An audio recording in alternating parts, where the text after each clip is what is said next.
warahmatullahi wabarakatuh. Perkenalkan, saya Putri Ariyanti dengan NIM 0535978773. Saya akan memaparkan materi tentang perbedaan antara inovasi dan difusi.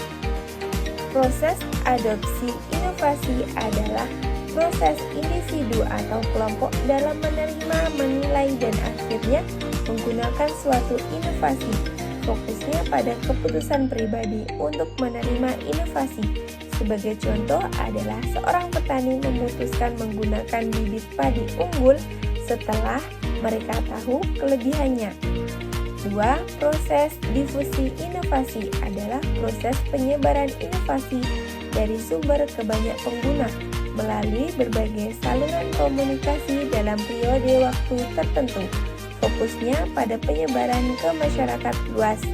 Sebagai contoh adalah penyuluh pertanian mensosialisasikan penggunaan pupuk organik ke seluruh kelompok tani melalui pelatihan demonstrasi.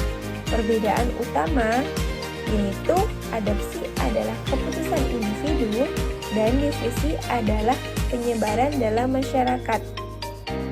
Soal nomor 2 yaitu peran penyuluhan dalam mempercepat difusi inovasi meliputi 1. Sebagai komunikator penyuluhan informasi inovasi sebagai jelas kepada petani. 2. Sebagai pendidikan dan memberikan pelatihan demonstrasi plot dan pendampingan teknis. 3.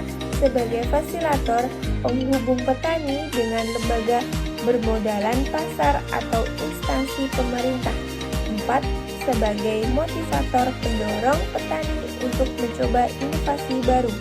5. Sebagai konsultan menyediakan konsultasi teknis bila petani mengalami kesulitan dalam penerapan inovasi. 6. Sebagai penggerak kelompok memperkuat kelembagaan kelompok tani agar mampu mengadopsi inovasi bersama. Dengan peran tersebut, penyuluh mampu mempercepat penyebaran inovasi kepada komunikasi petani.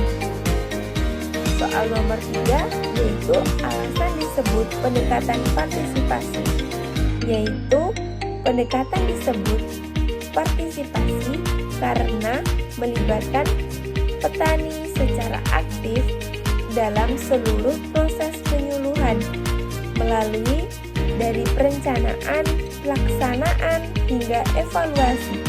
Petani bukan hanya sebagai menerima informasi, tetapi sebagai mitra penyuluh dalam proses belajar. Karakteristik pendekatan partisipasi. 1. Petani dilibatkan sebagai pengambilan keputusan. 2. Penyuluh berperan sebagai fasilitator bukan instruktur tunggal. 3. Belajar dilakukan melalui pengalaman langsung. 4. Komunikasi dua arah atau dialogis. 5. Menghargai kearifan lokal dan pengetahuan masyarakat. Dan 6. Mendorong kerja kelompok bukti individual. 7. Tujuannya pemberdayaan bukan sekedar transfer teknologi. Soal nomor 4 yaitu perbandingan antara karakteristik jenis pendekatan sistem latihan dan kunjungan. Aspek yaitu ada tujuan, sasaran, organisasi, metode